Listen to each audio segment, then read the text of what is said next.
male jilada kwas diaal che shiul gamal che ner gamal gwandan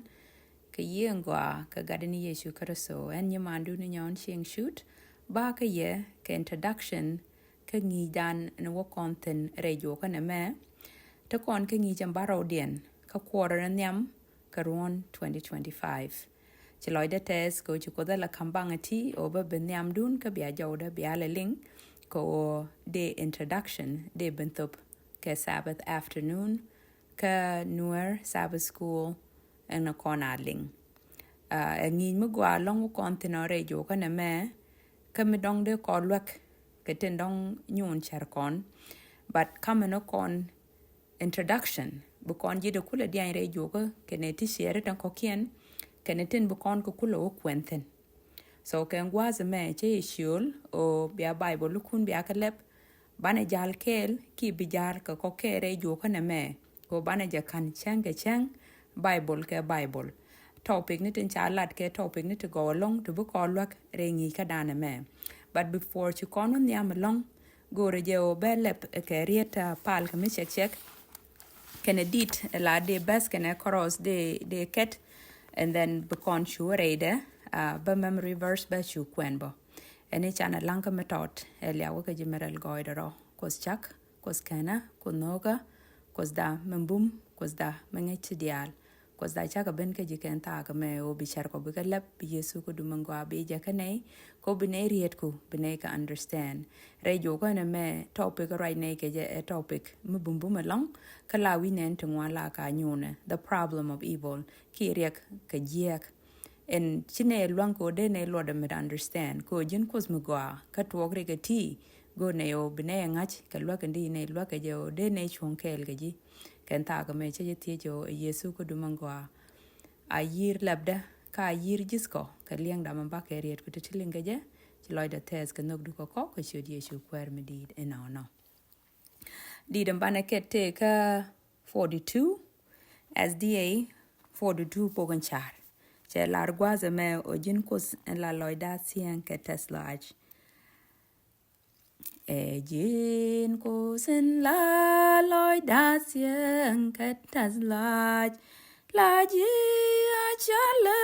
question bej ejin la chumda luak da kana masda enijin salamingacha jaude te kalwang ke ode kwagleb de ling menine tinchinyen jan leben nantindit wongerun yamde kayede yake yom ka gwa amen eliak ta gwandan chamen channeling ngi jawo kontin ngi jambaro dien che lara the problem of evil kiriek ka jiek shogun tit kono ko widan bane je ka news shoko jere wide kel basam ngwandien news shoko jere wide kel basam ngwandien che lar gwaze me ka togling line ba ko lokwen ka togling line and God will wipe away every tear from their eyes. There shall be no more death, nor sorrow, nor crying. There shall be no more pain, for the former things have passed away. Revelation 21:4. Kwala kwen ka menchale New King James Version. Katong nuere gwaza me chalo jeno. Kabikus merin kien dial poch. Kabeshu thelia. Kanapar. Ke wiee. Beshu thil bach poin. Ko chi ŋɔaani te kon thuuk news choka jandare wude kel beza ngwandien cheme chikone lingo rei padme ki rei peasant chuti ki rei nini dial tele chang mo me tele road lodge tele wiee tele just lodge tele bach poin tele chang mo e chiri ka to chicken to ko kon me chiran we pele jide pinyane dwaran ko deran phone cap kamen biling ki bi Facebook bi lebe betel just line minene ka damor ki ni more link on gwame ka link on ka Africa ta kon kule tijre ngi ka dana wo kontinere jo kana men o kus mi kus magwa mi te ka bom melenti dial ngu ja ka te jek dial ti ka tuoko ngu ja ka loy nat ka jesone wa bane je kula dian re jo kana me bane je kula loch ko chi miden kono lwan ka loch all at once but in shiu bible ka me chi kono linge ka news cho ka jandare with the kel mo jo kon ke chu medit mide kon loy dan de jacob kon liep bitka ka gwandan ko ngeje men ngeje ka kwi kon men kwi kona che lar gwaze meo be mer nyinkiɛn dial be ka poch be mer nyinkiɛn dial be ka poch be mer nyin kon dial be ka poch wale cha gwandan cha to gat kwith chi mer ne ni tungwan chika launch na wiee chi loy na jat but wa gwaze me changando dien be kwere kus be mer nyin kon be ka poch ka be chu the lia kana par ke wiee ngode to kon ke nei to kong to ba tau ke re jong ni te beti because mer nyin kien ba ka poch ka be chu tel ba pwan ko wo chungak te kon chi ka to gwaze me chalaro rekendi den kule te ka christian ni re te ka na me rekendi de jerek yek riek problem indeed and take a corner and temani jen ye ka di de nen corner me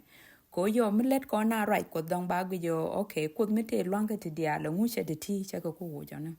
so no more a wa problem di de long o de corner kule mit mat di and the eno de corner mit mat ke le gwa di o ngai corner ko I wa gwa ye long ka no ka gwa no ka mi di kene riek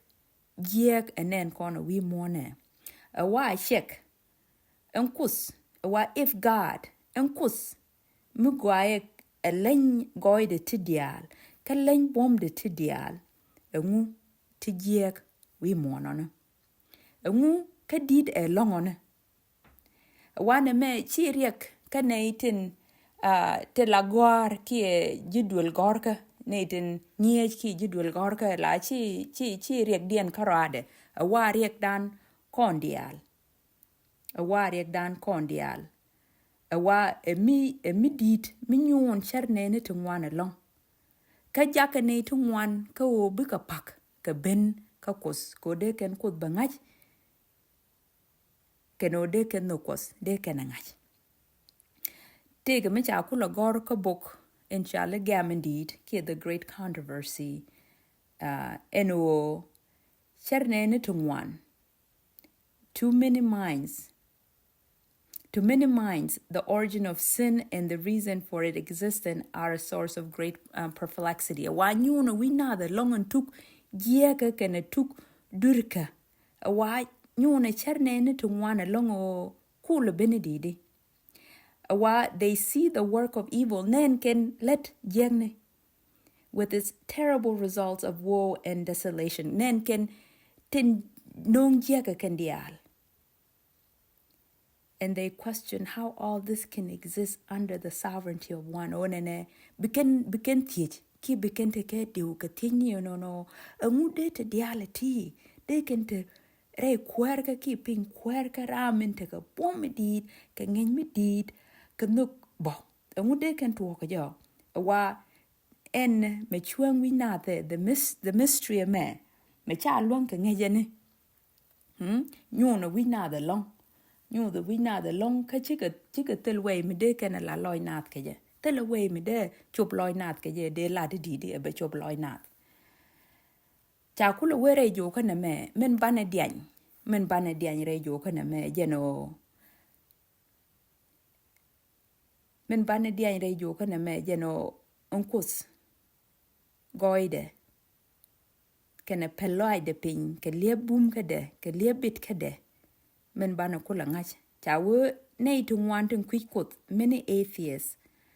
or identify the problem of evil as the reason they are atheists or kena nyudo ko triek jengne na me tethin riek jengne na me ko tethin jen pen ka ben ko bi ka ben ka ko toni wa jen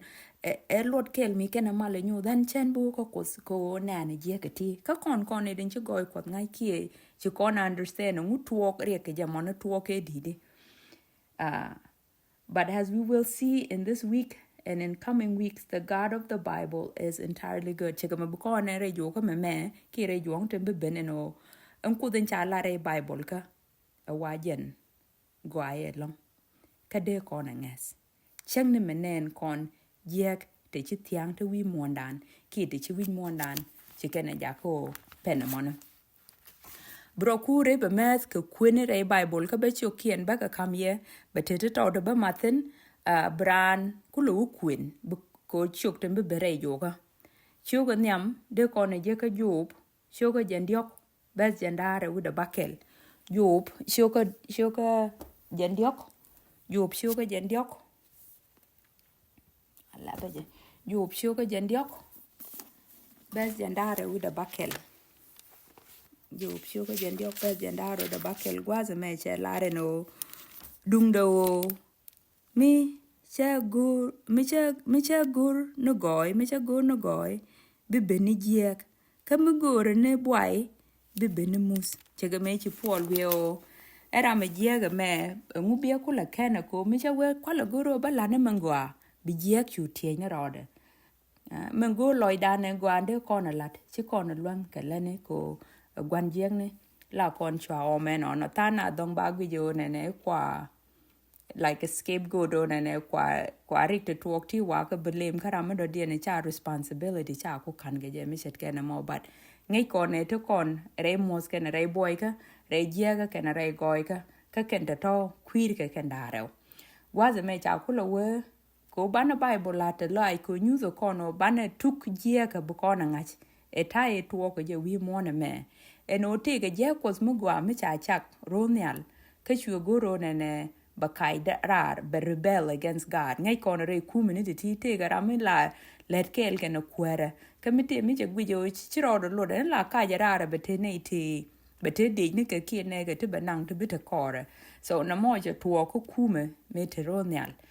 je te ga jekel mi cha chak gwa but je gwijo goide na mo be use against God so je ben wi mon je ne din je kot ke chak je ga ben met go be kana come long we mon me be we mon an be baran ke we ran je ke je so ten bana gwi re yo kana me e je no jiek ente we mon ke gwe ngwi na ze ke je ka lo je lo ko de ke je ka riet ke tini ten tinake tini ten tinas kot ke kwi jiek ne je ti lo je de ko ka lo ke je okay. And then kaludoro de ko kone ti ti on kone bu kon lane magwa chang ne meti jek tine gwae o de kon mut let kon magwa chang di jek ki ti am jek kon and then bane jelo bi ke gwejeng wi ko de ke je eno en jek ke nok kene chiang lor ka chiang freedom ka men cha kam na mi chale the free will and then ke good jega kenden bana gwi re jo kana me so de ye limo ta e kel ke nei ko bana ke gwi kendi set kende ti nen cha la ro te chok te ba nyok matin chok to ten ba matin chi kon jup chu ko jen diok ba jen da ro de bakel chi kon kwen chu ko no dien de kon mat kor bu kon je ka Matthew chu ko jen da ro u de baro bes jen wan u de bakel brano ku dia nye gwa ka buku lang boko bukos be nyodere de che laro ka mechi chang robok chu ye shu shoot ka yo midid ila lama sabaktani muluno kozda ngu shi ha ban penyo chu kwarani ye shu kristo chu wi ya sereo ja ba dur ka mende kono jek chudende and dwene dwer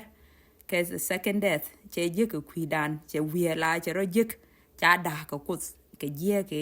ke dwere che cha la duide hajin di den cha kam wide ko chi kon bil experience mi chet kana mo changa do diene jalat Matthew brano kurep chi ko no diene brano unyo kwen te ka job ke yop chu ka jen diok with a bad deck best ke lo ka were chana bu kwen ke le bat goro ba maybe de kon gwini bezna daro ki ben diok te tiak ti che laro no ke no shu kos iup loj rach kere jam weyi ka nga mluk pan ke jen kuje ŋɔaani teme jin real nero ika chet ke wut mbum beji tiech ke bihe lodge so gwan jaj kon kus ke je ka right kon ko jin kus mgwa ngu tuogri ke ti ke je tono jin kus mgwa ngu tuogri ke ti ke je ate ci job ke chiange ci bach point ci dida longa je ka bari ka jiyo ke je mes ne ke o jin ti ke mi je ke ci lada jen bari ke ti ke jamo ku le tiech o lanie men ci duer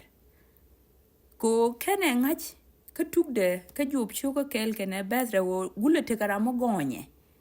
minongri ke ti ke je e chiyo nene te ke mi ci duer de je chumbo jira me lingoni wale no mi ti ke ti rik ti pen ke ji ti ke jwe ti ke te liathen ti just liathen te god kon karik all of this tim want nen kon ke ten to we mon de ji joko kwen yob choka kel kana raude ka kwene ke leo me bas jendio guda badda ke me ko bukulu mon yeno kosdu waze yete painten waze taze win mon ke je chomun chung ke je kende diala to chi kon te ke lord me ngai kon ke wen let ka ngwa wi mon so to kon kra mo goin kon mi chi kon nen me pen pal kon wo bo che ke me pen pal de nyal wo nyam kot o chu Daniel pal ke juang no dan diok 21 days ko ka je ko do kwire kana wan jeng no ko loko ba Daniel ba loy pal ke me che ti ka ko ngai ne je o wa chi kon kwir ke ring kene nas nyin kon ke ye te no ro nyal te bom ku le te kwidan ka ja ka ten wa ken kon chiu kon do dien ende kon okwen bu kon je ka sam chiu ka jen baro wide diok la brano ku kwen ke leon sam chiu ka jen baro wide diok ko men la da gwaz me o nan ke je diality ka on je ram me ende bit ki ken rame ku di de me cha keno bi ko kus gor ko ngode lat gwan jeng ni lat ne den jeg lat ken je kien ka nyinkiɛn ka mo ken chinga ka tasla jrong nyinkiɛn dial chere mitela mi jeg miteke ka kan ro let ken cheng ti jeg dol ken kus kane dial ku la one bu ku la de ka eno bu ko pal ka loy dien ke lew bari ka chira me chali sabane chu kula raj kula wiee ku loy de raj o ana je ngu chi loy de che tiem ka teje kot ke ken diality o bu gudien ba kulangu me cha wen chwa gudien no nen me cha wa re kalkos chu men betuok rig dialen betuok tam beteke ke gurua ki changa ba je ke tichul ke je chu gude chu kula wanen de je lang bo thing no do ko kos study re kalkos the kemo ko de dan no muje cha kamna nake jipal ke na nake je to mun me watup da bonite tere kal lamberine tere kal me ti ko ko lai ko me kom ko lai ko me ngut ko ken dia la to gene ke ko ejen wa bana answer an bana je jekten ke rik jek ni dia to wok ti wi mon shugo ndo dia ne ko ne jek jen tup cha ko a shugo raw bes wel bakel ken wel baro de rano kwen gwaza meche la reka chu kunyal nukus je luek abum eno we a long way misni regien ka dial chet ke min gori ka tide chu mit yaz in jagran ka ngech migwa kene mijie ko muwije wecham ke jen changa mo bidilu so kende dial to ba ko luoj kon gwazen banachup re ngini te kokiende biben korti na me just a simple introduction ko re jo kana me ngi jam baro dien me lade ke kwid ngu right now ke kwirika men beke jek riek men dit so bu kon ngi dan chugon good ke je ki chugon bu kon wunyo go den ti chuk to kokiende ne beken ka wala die ken ti shere tembe ben kor so mem reverse dan chugo jandare u de kel bes ya kon kula kambes ndio dien kene bes ngwan dien tane be ku nyogo dien bo but che lar gwaze me ka chwa jo me did me be ka kom kwere ling wei nene te gwaz chieng kos kel kanas be chieng kel ke ala kos dien ka bike aneke bika aneke ka bi kos poinde te kel ke ka be mer nyinkiɛn diaal poch ka be shu thelia kana par ke wiee kana bach poin ko go ŋɔaani te kon thuuk hallelujah eliak te ka gwandan ba kon lwak ka be mer kon poch be shu theriek ka be shu thelia ka be shu par ke just large ke kende diaal to take meton me cha gor gwaze me ka nonu te cha rep ka ngich telar the problem of evil awa God is love ku the nok the evil that is in the world come not from his hand and jaganen kono we mone che beka tede but be ka gwantaran indeed but the great adversary gwantaran indeed men let go baran would che God kon community ne kon beka gang ko bika ben ka kos beka jako chilwang dan much kon ten cha kam kon kos bukon ko use ka do bongo anche ko the kam kon awa ka kos kana kon ban pin kara enonore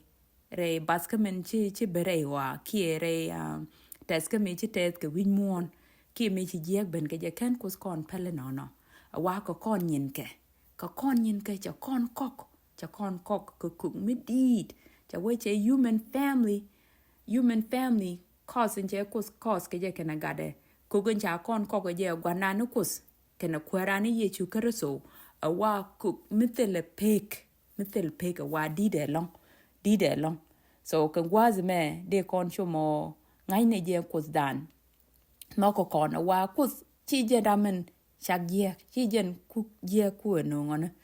awa jen te le de kan dial ka to go ne ken karodian che ka point ko jene magwa but gwan jeng ne kene goro ba ngej kos ba lane je ki ba goro duop kos ki ba goro duop kos che goro no be chare me gwa chi ko za kame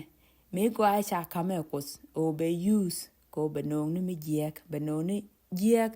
dwer kene lia me ken ko za jako be tuok ko ken kon te ke lus ke me chi ko da lar chi gwan jeng ne chi na mo che ben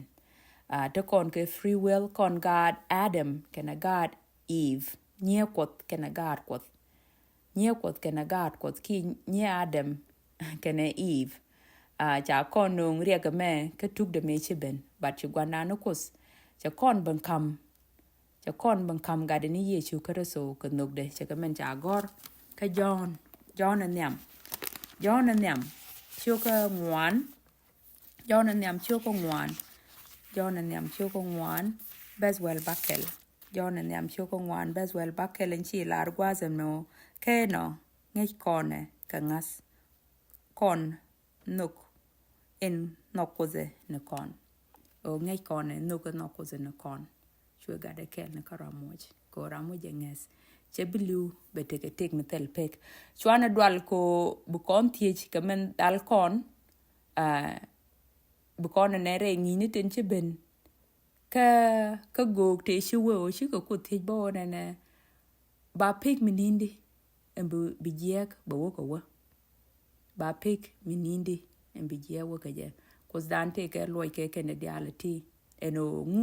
ja ke je ka wo ka jamo ngu ja ke je ko bijie wo ko mu we go after che ye chu karaso che liwi ja zanger ko kwidan how long will the evil continue ki je ga me bane je re yo kana me bane je dian re yo kana me be kwere kus be te kel ge ye be bum ka be ye kap ke te chwede be gang ke je di alde be gang ke re di alde be ba gwan je ne be gel ka be jom temput beka gel ke kwidan ci loyde tes ko ci yana kam gwaze tawde me chana pale check bane je shugak be a chute kamal elia woje merel goidero kos mo gwan chungni kos mo gwa ko noka baba loyde koy ko mi ti nei ki question nei goi du ki nok du mi chi jiek che ku shwit che ku chup breda che pan ko bai kwera ko te lo ko gwa do dien me de ko tene ni jin karadu kwera lok nei ko chi cher ko chicken be chak but bike chure du o bi choko bike chure du bine goi du bine ngat ka bine kam ni jin nyal mi chi gwan jiek no we ku ro da kam nyal a ku wang ne even more ko goi du kwera bine gwan jiek ne bine jaga dwal krem ye chu kerso chi liu ko min chi loin ko pi duere ko. Thank you, Baba. Chi loida tes go jin kos magwa.